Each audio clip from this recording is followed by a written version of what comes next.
Paz do Senhor a todos, meu nome é Ismael Oliveira e na vídeo de hoje iremos refletir sobre o segundo grupo dos profetas literários, que correspondem aos profetas do sétimo e sexto séculos antes de Cristo, que vai dos anos 640 até 587 antes de Cristo, data essa que marca a destruição de Jerusalém. Portanto, estudaremos os livros de Naum, Abacuque, Sofonias, Jeremias e Ezequiel, e acrescentamos os livros de Obadias e Lamentações neste segundo grupo, seguindo aí as sugestões da introdução ao Antigo Testamento do Werner Smith. E utilizaremos também como referencial teórico, entendendo o Antigo Testamento do Raymond Brown e o livro da FAESP. Então, fazendo uma citação direta do Werner Smith, abre aspas, já começando o estudo do livro de Naum, como já revela o título no capítulo 1, versículo 1 de Naum, diz assim, sentença contra Nínive. Portanto, a mensagem do profeta Naum, de Elcóis, se concentra no seguinte tema. Veja bem a temática do livro de Naum. A derrocada, a derrota, a destruição de Nínive, a capital da Assíria. Naum, vale destacar, se refere a Nínive como que numa visão profética do futuro, capítulo 1, versículo 1. Agora, em qual contexto ele proferiu as suas profecias ou revelou as suas visões? Ocorreu no período áureo da hegemonia do Império Assírio, quando ele estava em sua maior pompa, né? Pois bem, então o anúncio de desgraça sobre Nínive, proferida pelo profeta Naum, ocorreu em 612 a.C. Então a destruição de Nínive ocorreu em 612. Então, um período depois da profecia de Amós, né? Essa destruição agora, por qual motivo foi proferida essa destruição contra Nínive ou contra a Síria? Tem que ter uma razão, tem que ter um motivo. Então essa destruição foi anunciada não tanto, apesar que também tem essa questão, mas não tanto contra a idolatria cultual ou contra a prostituição também sagrada ou cultual, ritualística, mas foi principalmente por conta da crueldade do Império Assírio contra outras nações, né? O Império Assírio, por seus métodos cruéis de dominação, impunha ameaça às outras nações, né? Foi um dos impérios mais cruéis da história da humanidade, né? Então a mensagem de Naum é clara, veja bem, Deus pode pôr fim à maior potência do mundo. Com esta percepção, o livro de Naum quer promover a confiança no poder do Senhor da história. Isto é, embora o Império Assírio esteja em sua maior potência, ameaçando outras nações com o seu domínio, Deus é maior do que o Império Assírio e pode colocar fim a este império. Portanto, Naum tinha o objetivo de estimular a confiança do povo de Israel em Deus.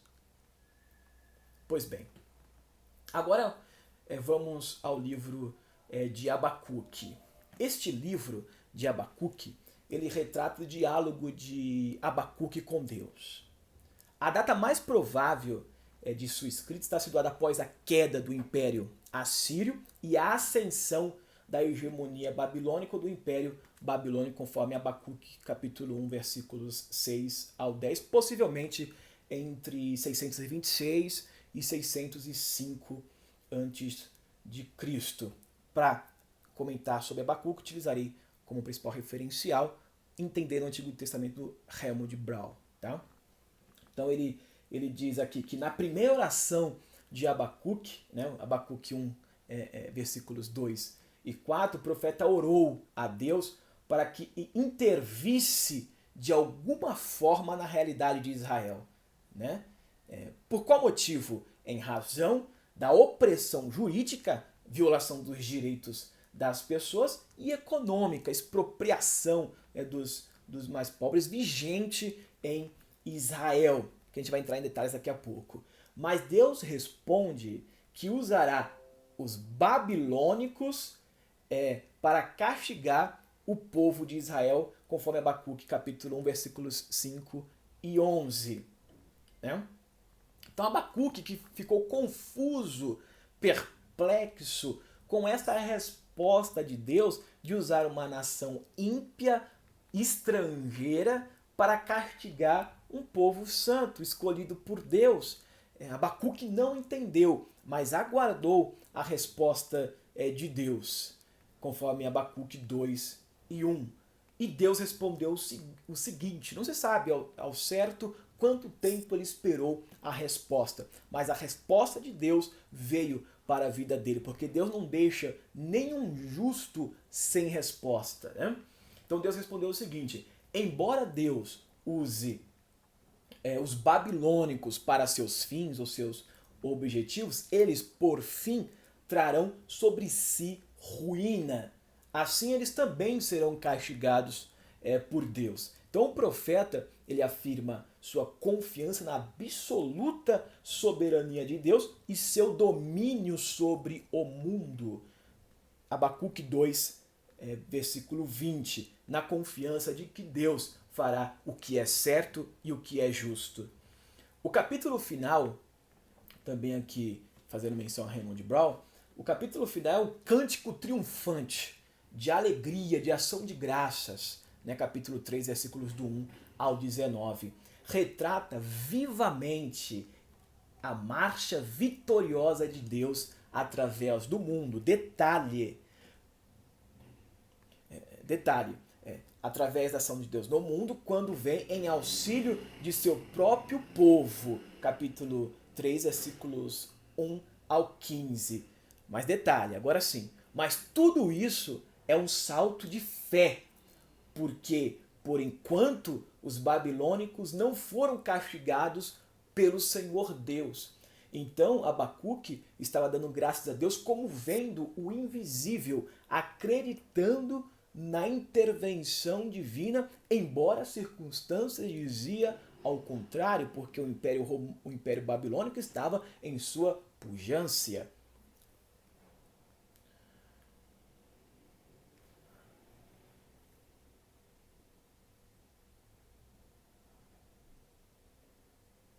Eles, veja bem o motivo pela qual ainda Deus não interviu, tá? Porque os assírios tinham um trabalho corretivo, de correção para fazer na vida do povo de Deus. Eles não estavam entendendo as coisas, não tinham pegado a visão, conforme diz alguns pregadores. Portanto, o profeta deve esperar, aqui fica uma lição para nós, tranquilamente no Deus que não falha com os seus. Abacuque 3,16. Deus jamais falha com os seus. Aparentemente pode demorar, mas Deus chega na hora e no momento certo. Então o livro se encerra com uma ilustração magnífica de como o homem pode orar quando ele confia na fidelidade de Deus. Abacuque 3, 17 ao 19. O profeta diz que mesmo que não haja colheita e a terra sofra fome severa, ele regozijará, se alegrará no Senhor, porque só Deus é a sua satisfação e força. É por meio desse tipo de confiança profunda que os servos de Deus vivem. Abacuque 2,4. Por quê? Porque o justo viverá pela fé em Deus. Porque Deus cuida de cada um de nós, apesar das circunstâncias adversas. Agora vamos para o livro de Sofonias, que foi contemporâneo de Jeremias. Sofonias atuou na época de Josias, mais precisamente de certo em Jerusalém. Agora já vou citar a introdução ao Antigo Testamento do Werner Smith, conforme Sofonias 1:10, antes da reforma por volta de 630, né, antes da reforma de Josias. Tal qual o jovem Jeremias, também Sofonias, capítulo 1, versículo 4 em diante, denuncia a idolatria. né? Denuncia a idolatria, especialmente o culto a Baal e aos astros, né? Então veja bem que o pano de fundo histórico que levou Sofonias a atuar. Veja bem, a idolatria, especialmente o culto a Baal e aos astros, que se alastrou na época da dominação assíria, no século VII, e pouco depois foi eliminado, pelo menos temporariamente, pela reforma do rei Josias em 622 a.C. Tá? Então, do horizonte universal, né, emerge, como diz Werner Smith, do horizonte universal emerge o anúncio de juízo, que diz: estenderei a minha mão contra Judá e contra os habitantes de Jerusalém.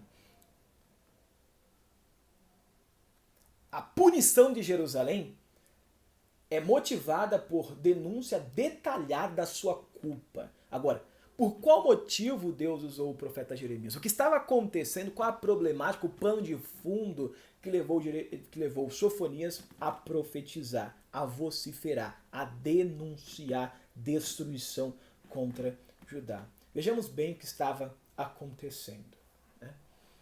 Veja bem. Culto a outras divindades, idolatria.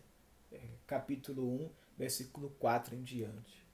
Violência e fraude cometidas pela classe dominante que oprimia os mais desfavorecidos, né? Explorava as pessoas sem recursos, sem dó e sem piedade, conforme Sofonias, capítulo 1, versículo 8 e capítulo 3, versículo 3. E pelos comerciantes também, que exploravam as pessoas que não tinham muitos recursos financeiros. Sofonias capítulo 1, versículo 11. A deslealdade dos profetas e dos sacerdotes. Os profetas e os sacerdotes, que deveriam ser uma voz profética para denunciar a desumanidade contra o outro, contra o próximo, eles estavam vendidos pelo sistema. Eles estavam sendo corrompidos pelo dinheiro, pelo benefício, por interesses próprios, pelo egoísmo, enquanto o povo estava indo à bancarrota, o povo estava indo à destruição. Mas Deus levantou este profeta para denunciar este mal, porque Deus ama a todos. Deus quer ver o bem de todos. Deus não quer ver ninguém explorando o outro, maltratando o outro. Deus quer que cada um de nós cuidamos do outro, né? E detalhe, excessiva autoconfiança, soberba, estavam praticando todas essas mazelas, mas mesmo assim se sentiam os bambambãs.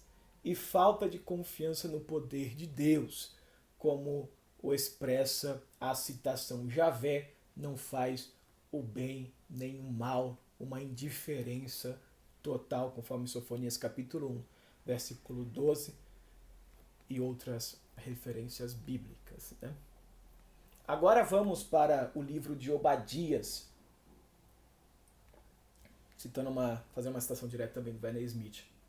Abre aspas. Enquanto que Abacuque atua na época imediatamente anterior ao primeiro cerco a Jerusalém, Obadias já pressupõe os acontecimentos dos anos catastróficos de 597 a 587 a.C. Ele descreve certos fenômenos relacionados com a catástrofe como se estivesse acompanhando bem de perto, levando a crer que possivelmente até os tenha testemunhado pessoalmente. Parece-me que ele foi testemunha ocular desta catástrofe que ocorreu com Israel, principalmente nesse cerco de 597 a 586, até a sua destruição, invasão do Império Babilônico. Os edomitas, que antes haviam participado de uma coalizão antibabilônica, se tornaram inimigos de Israel. E aproveitando-se de sua desgraça da destruição de Jerusalém em 587 a.C., perseguiam e entregavam os fugitivos judaítas, né? Como novas de Javé, Obadias anuncia o juízo de Deus contra Edom.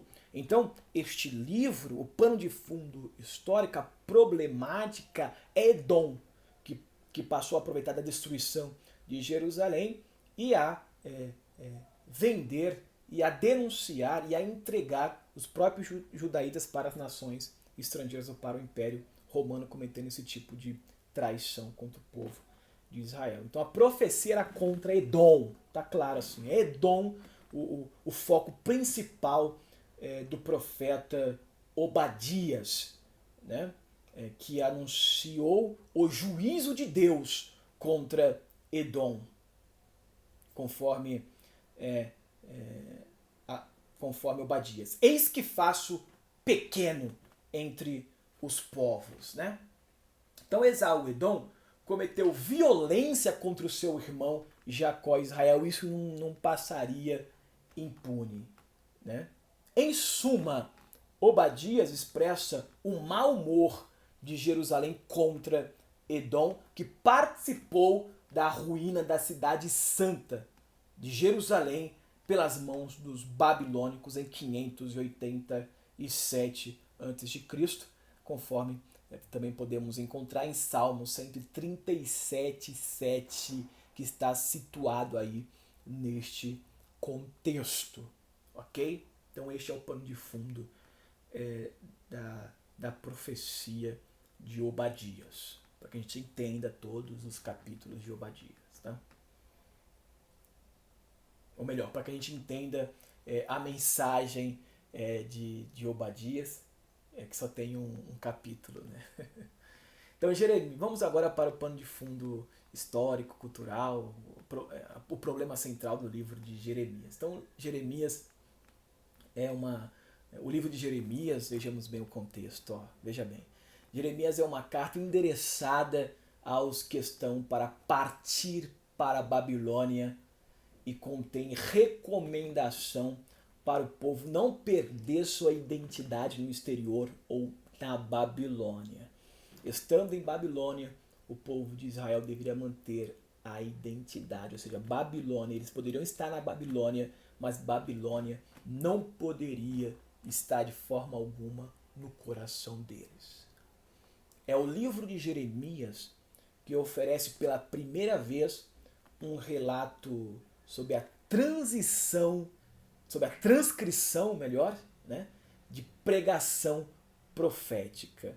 Baruque anota as palavras de Jeremias.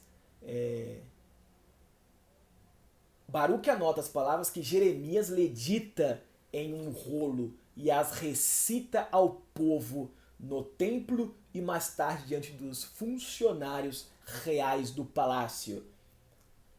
Então Jeremias, só por ter alguém que transcrevesse, né, ele falou e o profeta e o Baruque foi lá e passou para o material, né? Então, pelo fato de o profeta Jeremias ter esta pessoa para fazer isso, denota que ele era de classe abastarda, era bem sucedido, porque não era qualquer um que tinha um funcionário assim particular para escrever, né? Então ele era bem de vida.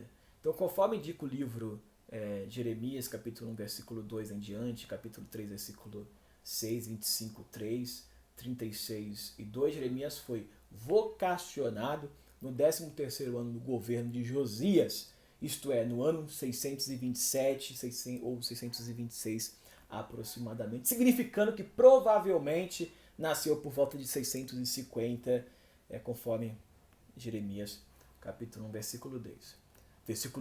Capítulo 1, versículo 6. Então, Jeremias deve ter atuado até aproximadamente 585 a.C. Jeremias, ele vinha de uma família sacerdotal, né? Seu pai se chamava Ilquias.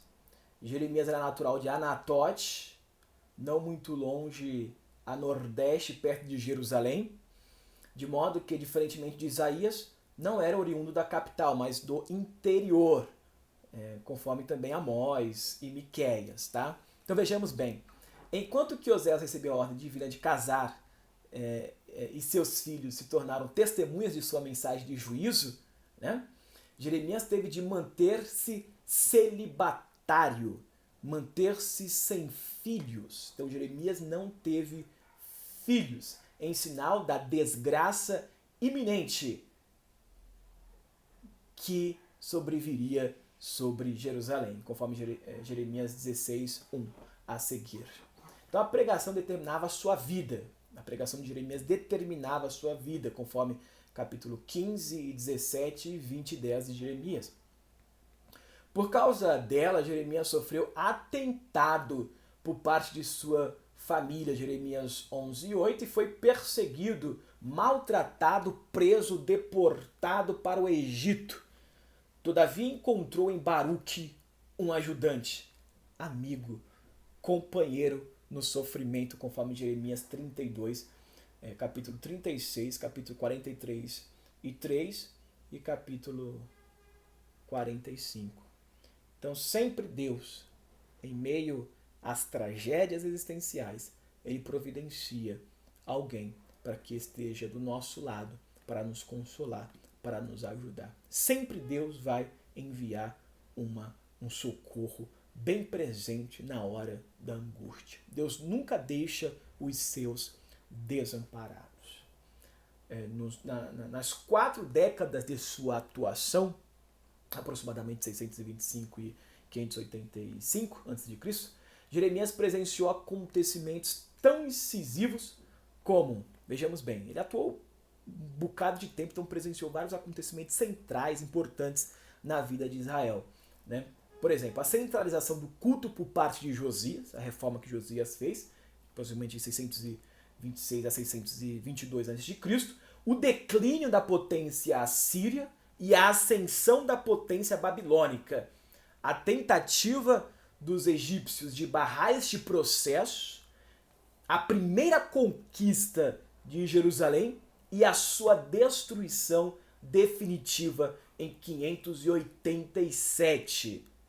No conturbado princípio da época exílica, quando Israel estava cativeiro em Babilônia, Jeremias foi deportado para o Egito, onde desapareceu sem deixar nenhum vestígio.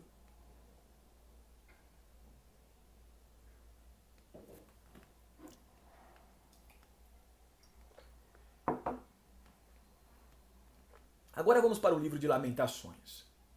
O livro de Lamentações contém luto pela cidade de Jerusalém que estava destruída. Que foi destruída, inclusive, em 587 a.C. Lamentações 2, 6 a seguir, capítulo 4 e 20 e capítulo 5, versículo 2. Lamentações de certo eram desde cedo entoadas em cerimônias de lamentação. Então o livro de Lamentações era utilizado em cerimônias comemorativa da destruição de Jerusalém. O sentimento é de pesar. São lamentos proferidos diante de Deus, sempre lamentando a destruição de Jerusalém. Agora vamos para o livro de Ezequiel. E aí já fechamos. Ezequiel atua no princípio do exílio, no começo do exílio. Citando mais uma vez Werner Smith, né? Abre aspas. Segundo indica o livro, Ezequiel, filho de Buzi, estava entre aqueles que foram deportados para a Babilônia por Nabucodonosor em 597 a.C. Grupo que compreendia, além do rei Joaquim e seu séquito, também parte da camada superior da sociedade e artesãos, ou seja, foram deportados a classe privilegiada de Israel. Os melhores foram levados. Ezequiel vivia num grupo que estava assentado em Tel Abib, em hebraico, colina de espigas, em Babilônio, colina do dilúvio, junto ao rio ou canal Quebar, provavelmente perto de Nippur. Ali é vocacionado no 5º ano após o desterro do rei Joaquim em 597 a.C. Nos poucos anos até a destruição de Jerusalém, em 587, de que de que Ezequiel toma conhecimento de longe por intermédio de alguém que escapou da catástrofe. Se formou o material básico de palavras de juízo contra a capital e a Assíria. Portanto, o livro de Ezequiel analisa as causas da queda de Jerusalém em 587. Então, Ezequiel tenta explicar os motivos que Israel foi levado cativo para a Babilônia. Teria que ter uma explicação para isso. Como uma nação protegida por Deus, uma nação que for escolhida por Deus, uma nação que era menina dos olhos de Deus, pôde ser levado cativo, como cativeiro, para uma nação estrangeira. Pois bem, teria que ter uma explicação. Então o livro de Ezequiel analisa essas causas da queda de Jerusalém para elaborar depois um plano de reestruturação e de reconstrução da cidade. Então o livro de Ezequiel foi essencial para permitir ao povo que conservasse a fé no seu Deus no próprio futuro durante os anos do exílio. Então este livro foi escrito para que o povo cativo lá na Babilônia mantivesse a fé em Deus, apesar das circunstâncias adversas, difíceis, de escravidão, mas eles teriam que ter a fé no Deus, a fé em Javé, a fé num Deus que tudo pode, apesar das circunstâncias dizerem ao contrário. Amém? Então que Deus abençoe a sua vida. Forte abraço, fica com Deus e até a próxima.